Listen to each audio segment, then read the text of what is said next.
Hello, everybody. Thank you for taking your time and coming to my talk about mesh shader. And you might already have heard the term, especially if you were at a really amazing talk by Eric from Remedy about the Alan Wake 2 rendering. And now you might be interested of what mesh shaders exactly are, how do we write them, what they give us, and what can we do with them. So if that's the case, that's great that you are here. If you already used mesh shaders, then that's okay. I will share some bits of information that might as well be interesting for you. As for a little bit of introduction, I'm Paszkowski. I'm a senior software engineer at Tessellation Games, and I love to do everything that it has to do with the border between the tech and art, and this topic is like the perfect example of that. So let's get to it. First, we need to look at the traditional rendering pipeline. So what are the issues that we have that the mesh shaders will solve? So a little bit of information about that. First, we start with the vertex index buffer. Those are just arrays of data that we are sending, and that's how we define our mesh. It's getting processed through a couple of stages. Some are fixed functions like the input assembler, raster, and output measure, and then we have shaders like the vertex shader and pixel shader where we have full control. But with this model, we already have some issues. We don't have a lot of capability of changing our geometry. We are just basically defining the mesh with vertex index buffer, and then we can influence the vertices, but that's all. So we added a couple of more stages, which are the Hall shader, domain shader, tessellator, and geometry shader. And they allowed us to make our meshes more detailed, to add new geometry. But this is still not good, especially with all the rendering we are doing today. So yeah, we can see some issues, like first of all, we are still sending the vertex index buffer. So we have to decide how our mesh looks like on the CPU. And then we are still processing the data on shaders, single vertices, primitives, or patches. We don't have access to a full mesh. And then we are also limited by the ability to change topology. As I mentioned, we are able to add new geometry, but we are not able to subtract the geometry or change it in any way. And then we have the problem of geometry shaders. They're extremely slow to the point of being just useless. So please don't use them, especially in production. No, never. Okay, so what we can do with that? And the answer that we have today are the mesh shaders. And already with mesh shaders, you can see that we have totally custom data, and that it is pretty important because we can send any kind of data. It can be splines, it can be textures, any kind of simulation data, and we can then rasterize it using our mesh shaders.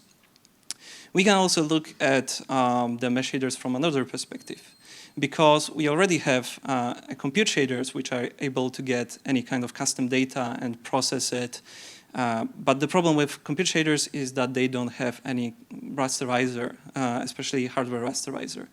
So we can, of course, write our own software rasterizer on the compute shaders, and that is sometimes a really good solution.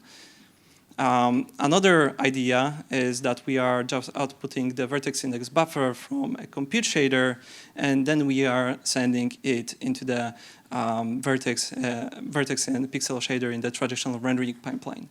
This is not great because we are wasting processing time for the input assembler and vertex shader, where we could process all our geometry on compute shader and send it to rasterizer immediately. So we could do just the mesh shaders, where mesh shaders, in fact, when you will see the code of mesh shaders, are really, really similar to compute shaders with the ability to do hardware rasterization.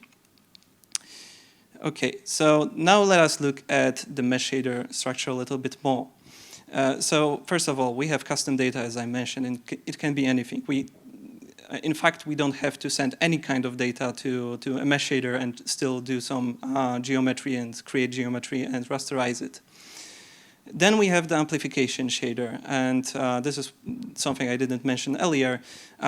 This is an addition to a mesh shader, which is optional. And amplification shader, also sometimes called as a task shader, is something that allows us to decide how many mesh shaders do we actually need. So, for example, based on a distance from camera, we might decide that we need only, I don't know, 64 mesh shaders. And if we are closer to a mesh, to a geometry, we might decide that we need 1,024 mesh shaders that will process our geometry. And with each application shader also can send a small payload. This usually is just a few bytes best. And then this payload usually are just indices to our custom data. And then we have mesh shaders. And a really important thing about mesh shaders is that we are not thinking about a single thread. We are not thinking about a single vertex, but we are now thinking in group of mesh shaders, which are usually like 32, 48, 64 threads running simultaneously. And those group of mesh shaders can output primitives, and they can output a maximum number of 256 primitives and vertices. Usually you want something lower, but this is the maximum number. And those primitives are getting rasterized using our known already raster and pixel shader and output measure. So you can still use your pixel shaders you developed earlier with this new methodology. So let's look at the code of mesh shader. So here is a really, really simple code of mesh shader. This is not like a great example, but it's a good example to show the structure of a mesh shader. So first of all, we have a C++ part on the CPU where we are calling the dispatch mesh. Apart from that, you need to set the mesh shader in a PSO and amplification shader if you want. And the dispatch mesh is something unique for mesh shaders that allow us to start a mesh shader. Then on the GPU part, we have a couple of, like you can see that it's really similar to compute shaders if you ever used compute shaders, but there are a little bit differences. So let me walk you through it. First of all, we have the output topology. And this defines what we will exactly output from the mesh shader. And this can be either line or can be a triangle.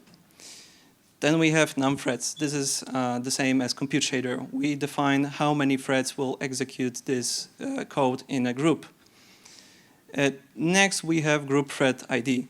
This is the same as compute shader again. We have group ID, we have the group thread ID, we have the group index, and also the dispatch ID. And Microsoft shows you this to explain what they exactly are, but let us look at something that is a little easier to look at. So we have the dispatch mesh that defines how many group of mesh shaders do we dispatch. And each cell is one dispatch of a group of mesh shaders.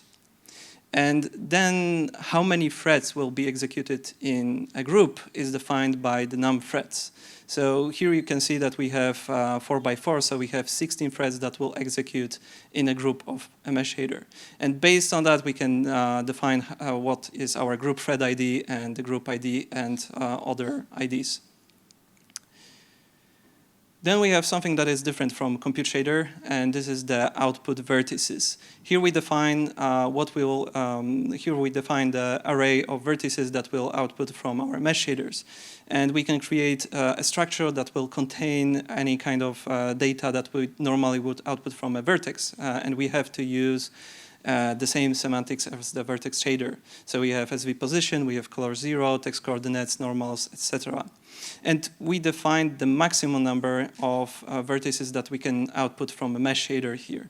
It is pretty important because in a moment I will talk why exactly. Then we have output indices. This is an array of triangles that will output. And here an important thing is that we have to define it as uint3, or if you are using output topology line, you have to define it as uint2. And again, we have 12 triangles because we are drawing this cube and it has 6 faces, so 12 triangles. And then we have really important thing, which is the set mesh output counts. It defines how many vertices and indices will in fact output from our mesh shader. So here in fact you can see that it's 8 and 12, so it's nothing amazing. But in fact you could decide that you want to output less vertices and indices at this point. And there are a couple of requirements that you need to keep while writing the set mesh output counts. First of all, it needs to be called before any write to vertices and indices. So you see those lines marked in blue, they need to be after set mesh output counts. Then we also need to define, and the second requirement is that all threads in a group of threads in a wave need to execute with the same numbers.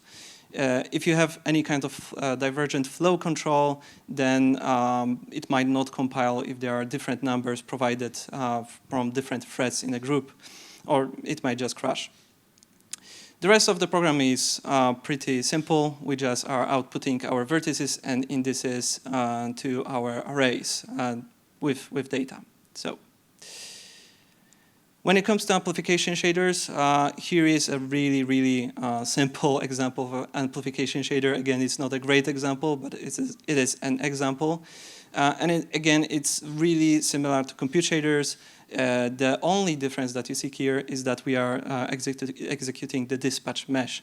And the dispatch mesh is the command that will dispatch the mesh shaders from an amplification shader. And we can define the payload as the last parameter from the amplification shader. And the payload data can be any kind of struct that we define. If you want better examples of an amplification shader, you can go to the DirectX samples. They have a really good example of meshlet rendering with amplification shaders. So now that we know a structure of our mesh shaders, we might ask what they are good for, where we can use them. And there are a couple of different use cases for the mesh shaders. First of all, we have culling, and these are meshlets, which I will discuss in a bit. And this is the technology that is in fact used by Alan Wake 2. Then we have dynamic LODs. This is what is used, for example, in Nanite. So we can dynamically decide the number of vertices and the level of detail of our geometry using the mesh shaders. Then we have isosurfaces, things like marching cubes, fluids, any kind of physics simulation that we want to rasterize. We can just calculate it and send it to our mesh shaders and then do the rasterization. It works really well because we don't have to specify the vertex index buffer. We can just send the data that we have. And then we have procedurals and instancing, things like hair, vegetation, rock terrains, and particles. Grass rendering, this works really well because, again, we can send splines and just rasterize them on the mesh shader without creating the vertex index buffers. So you might ask now if we need the traditional rendering pipeline anymore. And that is basically what Alan Wake 2 did. They just moved fully to mesh shaders. So we don't need to write our vertex shaders. We don't need to write whole domain and geometry shaders. We can just fully move to mesh shaders because they provide everything that we could do previously and do it a bit better. And when we are talking about Alan Wake 2, we need to also talk about meshlets. And the meshlets is a technology that is developed together with mesh shaders and works quite well with them. And what you can see in the slide, those colorful patches are basically the meshlets. And the meshlets are small parts of a full mesh that are processed by one group of mesh shaders. And there are a couple of cool things about the meshlets because first of all, we can do culling, and this is really powerful. If you were at yesterday's talk, you could see like how many meshlets we could call and how much geometry we could call and how much we could save of processing time because of that. Another thing is that depending on how we define our meshlets, how we generate our meshlets, we can save on memory by compressing our meshlets. We can also make it more performant by packing in such a way that the vertex attribute reuse on GPU is much better. And there are a couple of different, how to say that, like the size of meshlet can vary. As I said, you can output 256 vertices and primitives, but usually you want something close to 64 vertices, 128 primitives. And this is an interesting part because if you see the documentation from NVIDIA, they suggest to use 126 primitives, which is a weird number for us programmers, right? And the reason for that is that they are using the primitive, the index buffer that they are creating also for the primitive count. So they have additional 4 bytes, and you have to be aware of that because otherwise, if you go over the 126 primitives, then you will have to allocate another chunk of data of 128 bytes. Also, what is great about meshlets, if you want to start with meshlets, you don't have to write your own generator for meshlets because there are already existing ones, like the mesh optimizer and also DirectX mesh. Also, what is using the mesh shaders is Nanite. So as you can see here is the proof that Nanite is using mesh shaders. You have the calls to dispatch mesh in the hardware rasterizer block. So here you can see the visibility buffer generation from the Nanite, and as you can see, we have a couple of stages. First of all, we have calling, and this is done using the compute shaders. And then we have the hardware rasterizer, and this is where our mesh shaders live and what is used for rasterizing the triangles. But then we have also software rasterizer. So compute shaders are still used in Nanite for rasterizing the small triangles because this is better done on software rasterizer than the hardware rasterizer. Also, an important fact with Nanite, if your GPU doesn't support mesh shaders, or also you can disable mesh shader support for Nanite, then it will use a fallback with the traditional rendering pipeline. And here you can see one call to the mesh shaders with the city sample from the Unreal Engine, and this is a call to mesh shaders. So as you can see, a lot of geometry is getting rendered in just one call. And at the same time, we have a frustum calling because everything that falls outside this blue square, if you are able to see it, is getting called. And also, a lot of geometry is missing because we are not in the software rasterizer yet. But not everything is great with mesh shader. There are still some issues, and they are mostly connected with the fact that mesh shaders are pretty new technology. First of all, like the Metal and Vulkan added mesh shader support just 2 years ago in 2022, so it's not a long time. GPU vendors are still improving their implementation of mesh shader. With RDNA-free architecture, we got additional new things for the mesh shaders, which are improving the performance of them. Then we have the problem of task shaders. I mentioned that we have amplification shader, also sometimes called task shaders. The idea is pretty good, but the problem is that they are not working as good as they should. So both with Nanite and Alan Wake 2, you can notice that all of them are using execute indirect, and they are using compute shaders to do calling and to do other processing. Also, there is a small number of devices supported. As far as I'm aware, PS5 doesn't support it, but they have something called primitive shaders.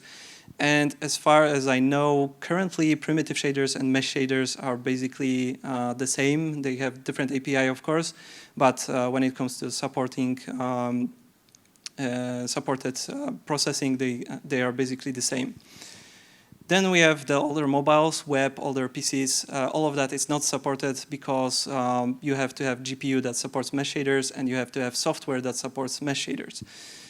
This is also true for PS5 because PS5 does have hardware, for example, that supports mesh shaders because they have the RDNA2 architecture, but they don't have the software.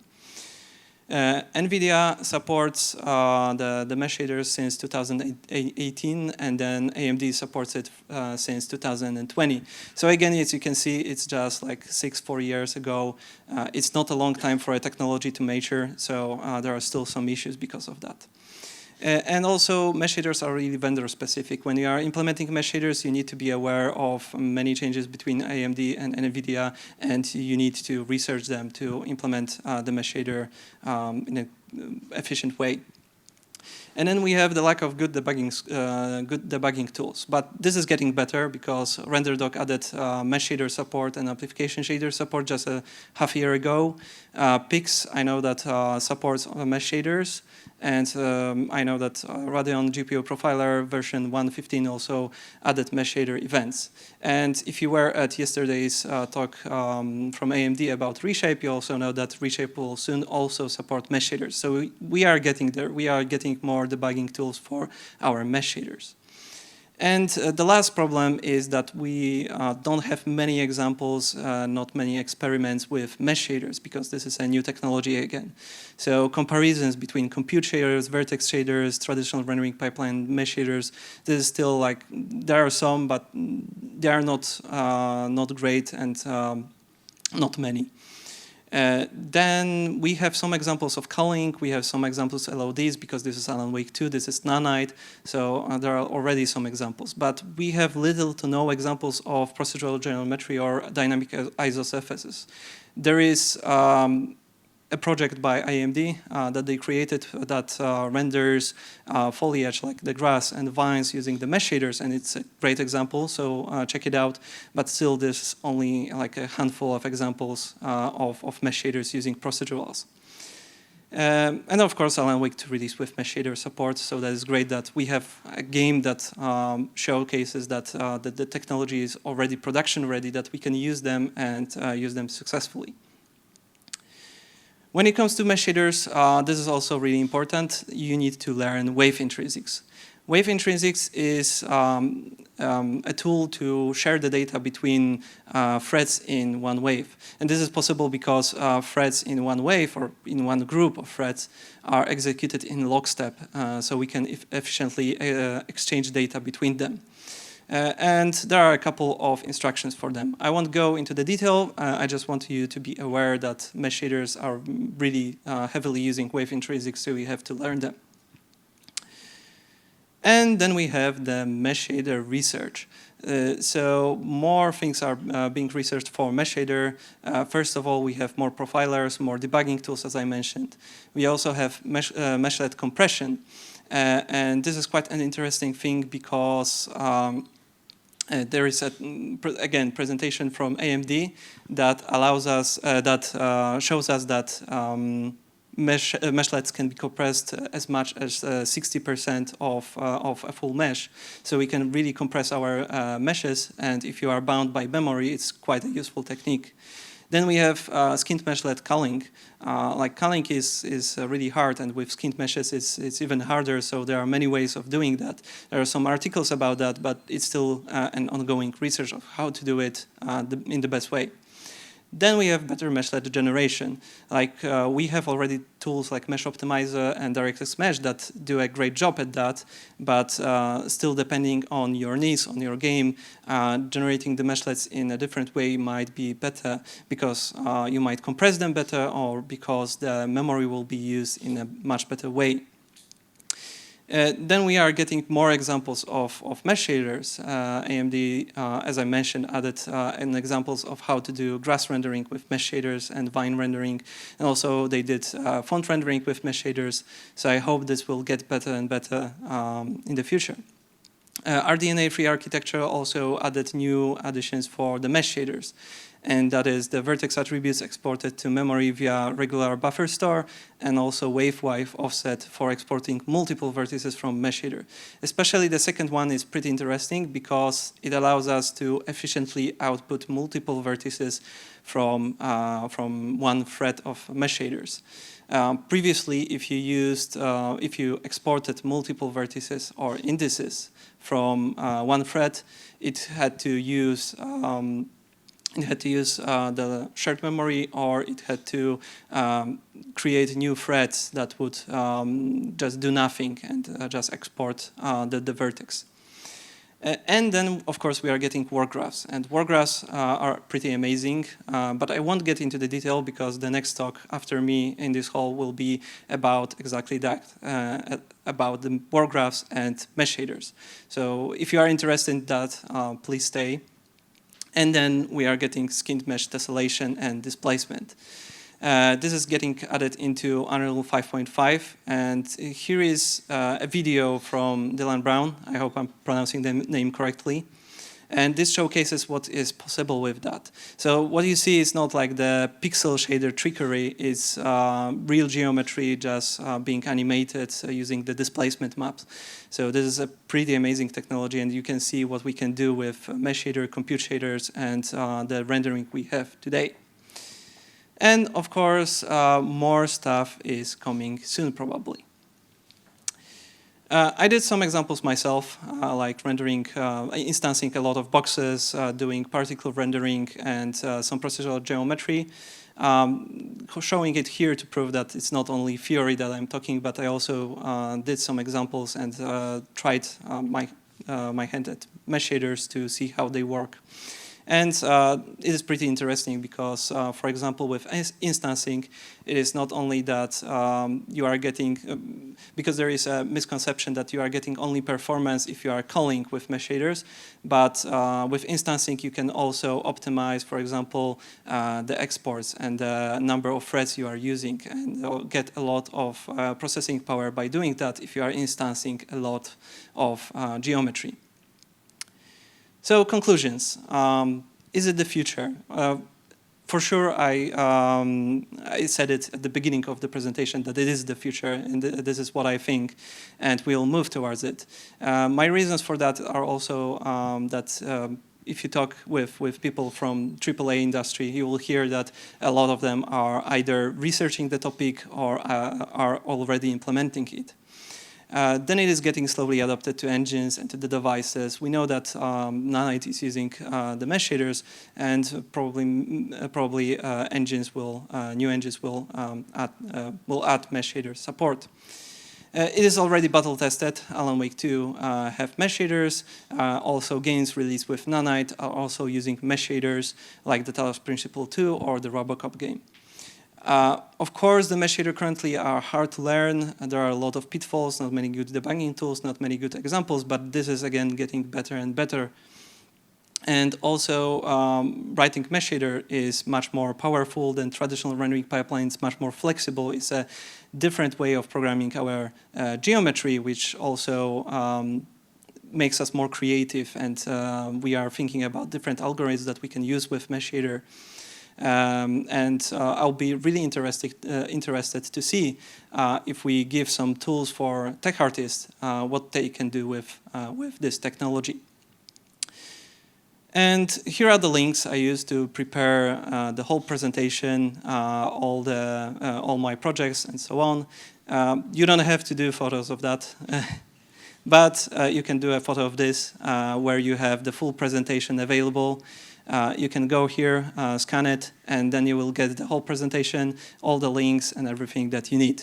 If you have more questions, of course there will be time for questions, but if you don't manage to ask your questions, you can always write me on my LinkedIn, on my X or Twitter, depending on how you call that, and also on my Blue Sky, and we can discuss. I will be really happy to discuss anything, like not only mesh shader related, but also about rendering.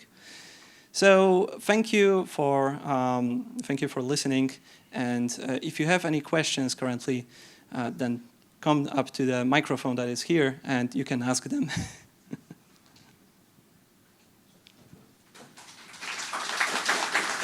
Thank you.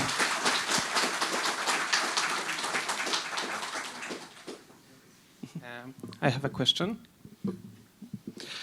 So how do you see it becoming like a multi-platform solution? How do you see it coming to the web, to the mobile? Is Vulkan will be such thing used here with Metal, or how? What's your opinion on this? Yeah, I think like we still need to wait a couple of years, but I think for sure it's coming to mobile and to other devices. I don't know about web, but we are getting the I forgot the name, but web GPU, right? Yeah. So probably with web GPU we will be getting mesh shader in the following years, but how fast it will progress, it's hard to say currently. But we see like it's progressing really fast currently, and especially we see that we have free talks about mesh shader, and some talks about graphic programming also mention mesh shaders. So we see a lot of interest in mesh shaders. So I think for sure it will be speeding up the progress. On computer shaders, you have limitations of max number of threads depending on the platform. Is still the case with mesh shaders? Can you? Yeah, maximum number of threads in group. Like you are always that the threads, a number of threads in a group are always limited by the number of threads in the architecture. So, for example, if you have AMD GPU and different GPUs have like 32 threads, 48, and 64. Of course, you can use like in the num threads, you can write a larger number, but then they will be executed in different groups. So it's not great. Yeah, but I'm asking maybe in some day it will be available to mobile devices, and we will have to use different number of groups in the mobile devices. Might be, but then you can use like with all graphic programmer, you will have to per platform tailor your shaders to specific number of threads. So as I mentioned, if you have different GPUs, you have to write your mesh shaders in such a way that they will use the GPU as best as they can. Okay. Another question, can you use atomic functions and group share it in the mesh shaders? Didn't test that, but I think yes. But I would need to check that, and we can discuss this later. Okay, and how about assembler shader? Is it like something similar to indirect dispatch from computer shaders? So you can tell by computer shader how many dispatches will have in the mesh shader without feedback to the CPU? So the question is if you can do compute shader and then mesh shader with executing direct, or? Tak. Yes, yeah. yes, yes. Sorry. So yeah, you can do it. This is what Nanite is doing and what Alan Wake 2 is doing. They are doing processing on compute shaders, and they are doing a lot of culling and everything, and then using execute indirect to execute the mesh shader, and you could see that in the Nanite example. Okay, thank you. One question: this image with a one call from an example for using the mesh shaders was impressive, and I wonder how did they achieve that it's rendered in one call, and what breaks batching? Oh, that's a good question. I think like it's not specific to mesh shader because you could already do that with the traditional rendering pipeline. They are just sending. They are building a visibility buffer, so you can just send all of that data. And also, if you check, maybe, we don't have this on the slides, but if you would see the executions of the functions in the Nanite profiler, then you see that there are a couple of execute indirect calls, and most of them are empty. For example, in the city example, only the first one contains some geometry. So they are splitting the geometry, but you can send a lot of geometry in just one call. I would like a question about what is the state of web profilers for mesh shaders. Are there any profilers as of now to get some good metrics about our shaders besides just how much time the mesh shader is taking to optimize? Yeah, that is a good question about the profilers.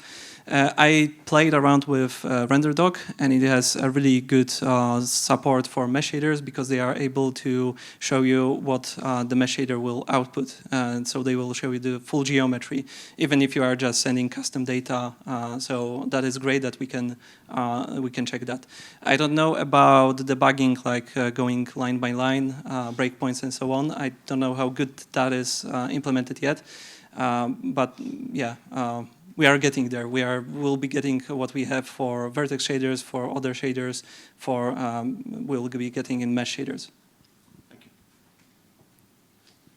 Hi, Radek. Sorry, missed most of your talk. So in case that was covered, just feel free to send me home.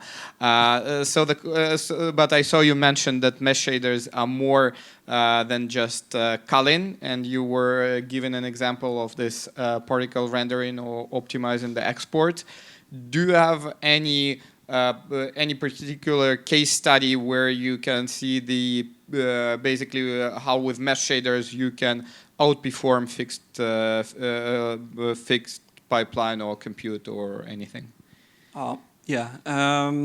When I was testing, mesh shaders were performing in a lot of cases better with than vertex shaders.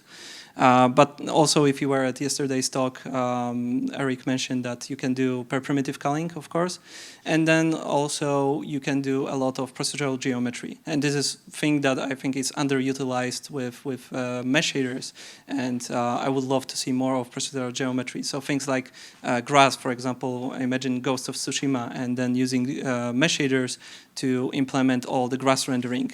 You wouldn't have to send like the vertex index buffer with two, I think they use two different vertex index buffer depending on the level of detail, but you would be able to send just a splines and then dynamically create the geometry. And it would also help with popping, with just changing everything. So I think it's not only about efficiency, but also about new techniques that we would be able to develop that weren't possible earlier. Okay, thank you.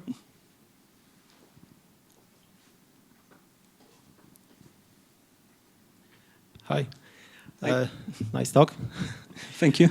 Okay. So we have this traditional rendering pipeline, no? And now we have this something which brings us closer to the compute shaders. Yeah, this is like vertex shader, but in form of compute shader.